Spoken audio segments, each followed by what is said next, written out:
نحمده ونصلي على رسوله الكريم أما بعد فأعوذ بالله من الشيطان الرجيم بسم الله الرحمن الرحيم يا أيها الذين آمنوا لا ترفعوا أصواتكم فوق صوت النبي صدق الله العظيم.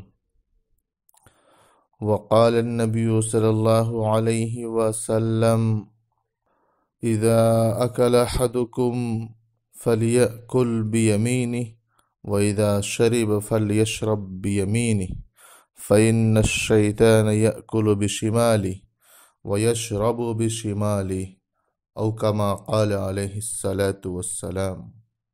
السلام علیکم ناظرین، آج میں آپ کے سامنے ادب کے متعلق چند باتیں عرض کروں گا۔ رسول اللہ صلی اللہ علیہ وسلم کے ذریعے سے جو ہمیں شریعت مطہرہ ملی ہے، یہ ہر پہلو کی طرف ہمیں رہنمائی کرتی ہے۔ انہی میں سے ایک آداب ہے کہ ادب کا لحاظ رکھے بغیر کوئی انسان کامل انسان نہیں ہو سکتا۔ کسی شاعر نے کہا ہے، ادب ہی سے انسان انسان ہے، ادب ہی سے انسان انسان ہے، ادب جو نہ سیکھے وہ حیوان ہے۔ تو ادب کا سیکھنا یہ بہت ضروری ہے۔ رسول اللہ صلی اللہ علیہ وسلم، اللہ تعالیٰ اور مخلوق، یہ تینوں کے ساتھ الگ الگ آداب بیان کیے گئے ہیں۔ علامہ ابن قیم رحمۃ اللہ علیہ نے اس کا تذکرہ کیا ہے، اور وہ کہتے ہیں کہ اللہ تعالیٰ کے ساتھ ادب یہ ہے کہ اس کے ساتھ کسی کو ذرہ برابر شریک نہ کیا جائے، اس کے معاملات کو بالکل الگ رکھا جائے۔ رسول اللہ صلی اللہ علیہ وسلم کے ساتھ ادب یہ ہے کہ آپ کی ہر بات کو تسلیم کیا جائے اور اس کی پیروی کی جائے، اس کی اتباع کی جائے، اور اسے ہر وقت اپنے زندگی کے لیے مشعل راہ بنا لے۔ اور تیسرا جو ادب ہے وہ لوگوں کے ساتھ، مخلوق خدا کے ساتھ، اس کے الگ الگ مراتب ہیں۔ مثال کے طور پہ ماں باپ کے ساتھ ایک خاص الگ ادب کا حکم دیا گیا۔ کسی عالم بزرگ کے ساتھ الگ معاملے سے پیش آنا ہے۔ بادشاہ ہے تو اس کے ساتھ کا ادب الگ ہے۔ تمام چیزوں کا خیال رکھنا ہے۔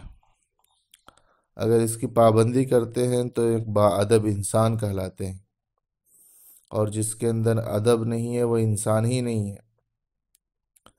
اللہ تعالیٰ نے رسول اللہ صلی اللہ علیہ وسلم کے ساتھ ادب کے ساتھ پیش آنے کا حکم دیا۔ صحابہ کرام کو یہ تعلیم دی گئی، حکم دیا گیا کہ جب وہ رسول اللہ صلی اللہ علیہ وسلم کے پاس جائیں کسی ضرورت کے لیے، تو اس کا خیال رکھے کہ آپ کے پاس آوازیں بلند نہ کرے۔ یا ایھا الذین آمنوا لا ترفعوا اصواتکم فوق صوت النبی ولا تجهروا له بالقول كجهر بعضكم لبعض ان تحبط اعمالكم وانتم لا تشعرون۔ یہ صحابہ کو ہدایت دی گئی ہے کہ کہیں ایسا نہ ہو کہ تم نبی کے ساتھ بھی وہی معاملہ کرو جو آپس میں تم کرتے ہو، یا ایک دوسرے سے بات کرنے میں جو تمہارا طریقہ ہوتا ہے۔ اگر اسی طرح کرتے رہے تو ہو سکتا ہے کہ تمہارے اعمال اکارت ہو جائے، غارت ہو جائے، تباہ و برباد ہو جائے، اور تمہیں احساس بھی نہ ہو، تم سمجھ بھی نہ پاؤ۔ اسی طرح فرمایا، یا ایھا الذین آمنوا لا تقدموا بین یدی اللہ ورسولہ واتقوا اللہ ان اللہ سمیع علیم، کہ ایمان والو تم اللہ اور اس کے رسول سے آگے مت بڑھو، ہر کام میں ان سے پیچھے رہو،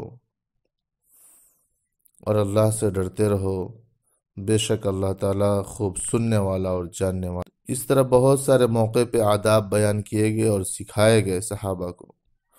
خود اللہ تعالیٰ نے قرآن کریم کی تلاوت کے آداب میں یہ بیان فرمایا کہ جب تم قرآن کی تلاوت کرنے لگو، پڑھنا شروع کرو، تو اس سے پہلے تمہارے لیے ضروری ہے کہ تم شیطان رجیم سے، مردود سے اللہ کی پناہ مانگو۔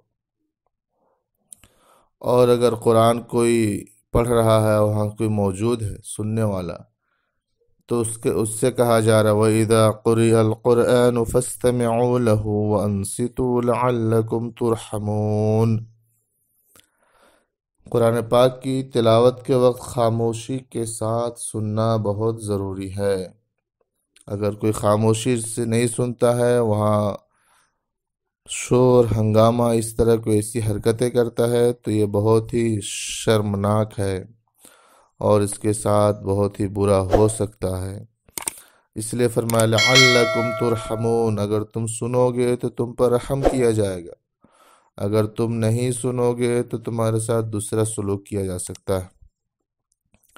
اسی طرح ایک موقع پر فرمایا وَلَا تُسَعِّرْ خَدَّكَ لِلنَّاسِ وَلَا تَمْشِ فِي الْأَرْضِ مَرْحًا إِنَّ اللَّهَ لَا يُحِبُّ كُلَّ مُخْتَالٍ فَخُورٍ وَاقْصِدْ فِي مَشْيِكَ وَاغْضُضْ مِنْ صَوْتِكَ إِنَّ أَنْكَرَ الْأَصْوَاتِ لَصَوْتُ الْحَمِيرِ۔ یہ ادب سکھایا جا رہا ہے کہ ہمیں لوگوں سے کس طرح بات کرنی ہے، ہمیں راستے میں کس طرح چلنا ہے، راستے کے کیا حقوق ہے، کہ جب بات کرو تو اپنے گال کو ٹیڑھا بھینگا مت کرو اور زمین پر اکڑ کر مت چلو۔ اللہ تعالیٰ ایسے متکبر، مختال، فخر کرنے والے، گھمنڈ کرنے والے، تکبر کرنے والے کو پسند نہیں کرتا۔ اور جب چلو راستے میں تو میانہ روی ہونا چاہیے، درمیانی چال چلو اور اپنی آواز کو پست رکھو، بہت زیادہ چلانے کی ضرورت نہیں ہے۔ اس لیے اللہ فرماتے ان انکر الاصوات لصوت الحمیر، جو بلا ضرورت بہت زیادہ زور سے گفتگو کرتے ہیں یا بولتے ہیں، تو فرمایا کہ سب سے آواز میں بری آواز گدھے کی آواز ہے۔ اگر گدھا بننا چاہتے ہیں اللہ کی نظر میں تو چیخو اور چلاؤ، تمہیں کوئی بھی کچھ نہیں کر سکتا۔ لیکن انسان بننا ہے تو ان آداب کا خیال کرنا پڑے گا۔ اس کو خیال رکھے بغیر ہم صحیح کامل انسان نہیں بن سکتے۔ اس لیے ہمیں چاہیے کہ اس کا خیال رکھیں۔ اور رسول اللہ صلی اللہ علیہ وسلم نے جگہ جگہ پر صحابہ کو اور ان کے ذریعے سے ہمیں یہ تعلیم دی گئی۔ کھانے پینے کے آداب، سفر کے آداب، چلنے اٹھنے بیٹھنے کے آداب، سونے اور جاگنے کے آداب، نماز پڑھنے اور وضو کرنے کے آداب، دعا کے آداب، بہت سارے آداب سکھائے گئے کہ ان سب کی اگر ہم پابندی کریں گے تو ہم ایک اچھے انسان بن جائیں گے۔ اللہ کی نظر میں، لوگوں کی نظر میں ہر ایک شخص باادب کو پسند کرتا ہے۔ کھانے کے سلسلے میں آپ صلی اللہ علیہ وسلم نے فرمایا اذا اکل احدکم فلیأکل بیمینہ واذا شرب فلیشرب بیمینہ۔ جب تم میں سے کوئی کھانا کھانے کا ارادہ کرے تو اسے چاہیے کہ وہ دائیں ہاتھ سے کھانے کی شروعات کرے۔ کیوں؟ فإن الشیطان یأکل بشمالہ ویشرب بشمالہ، کہ جو شیطان ہے وہ بائیں ہاتھ سے کھاتا ہے، بائیں ہاتھ سے پیتا ہے، ہمیں اس کی مخالفت کرنا ہے۔ اسی طرح آپ صلی اللہ علیہ وسلم نے فرمایا اذا کنتم ثلاثہ فلا يتناجى اثنان دون صاحبہما فإن ذلك يحزنه، جسے ہم بہت معمولی سمجھ کر نظر انداز کر دیتے ہیں، وہ معمولی نہیں ہوا کرتی۔ وہ چیزیں حقیقت میں ہمارے لیے بڑی ہوتی ہے لیکن ہم معمولی سمجھتے۔ آپ صلی اللہ علیہ وسلم نے فرمایا جب 3 آدمی ہو تو اس میں یہ نہیں ہونا چاہیے کہ 2 الگ جا کر گفتگو شروع کر دے۔ اس سے کیا ہوگا کہ جو سامنے والا اس کے دل میں مختلف قسم کے خیالات ہوں گے کہ کیا اہم بات تھی جو میرے لیے سننا مناسب نہیں تھا، مجھ سے الگ جا کر بات کی گئی، کیا میرے خلاف تو کوئی سازش نہیں ہو رہی ہے؟ یعنی بہت سارے وسوسے اس کے دل میں آ سکتے ہیں، جس کے بارے میں فرمایا ہے کہ فَإِنَّ ذَلِكَ يُحْزِنُهُ، تمہارا یہ گفتگو کرنا اسے غم میں ڈال دے گا۔ تو ہمیں چاہیے کہ ان باتوں کا خیال رکھیں۔ اسی طرح آپ صلی اللہ علیہ وسلم نے منع فرمایا کہ کوئی کھڑے ہو کر پیے، تو آپ سے پوچھا گیا کہ کیا آپ کھڑے ہو کر پینے سے تو منع کیا گیا ہے، کھا سکتے ہیں کیا؟ تو آپ صلی اللہ علیہ وسلم نے فرمایا ذاک اشر او اخبث، راوی کو شک ہے اشر کہا کہ اخبث کہا، مطلب ایک ہی ہے کہ اس سے بہت زیادہ برا ہے کہ آدمی کھڑے ہو کر کھائے۔ آپ دیکھیے بہت سارے فنکشنز میں بفے سسٹم جو ہے، کھڑے ہو کر لائن میں لگ کے کھانا لینا اور جانوروں کی طرح کھڑے کھڑے کھانا، یا جانوروں کی طرح پھرتے پھرتے کھانا، بیٹھنے کا کوئی سسٹم ہی نہیں ہے۔ تو یہ ایسے فنکشنز ہے، ایسے دیوانے ہو گئے ہماری قوم کہ غیروں کی اتباع میں اتنی زیادہ دلچسپی لینے لگی ہے کہ ہر چیز اس کے مطابق کرنا شروع کر دیتی۔ اسی لیے آپ صلی اللہ علیہ وسلم نے فرمایا کہ ایک زمانہ آئے گا کہ یہ لوگ بالشت اس کی پیروی کریں گے، یہاں تک کہ وہ گوہ کے بل میں بھی گھسے تو یہ قوم اس میں گھسنے رہیں گی۔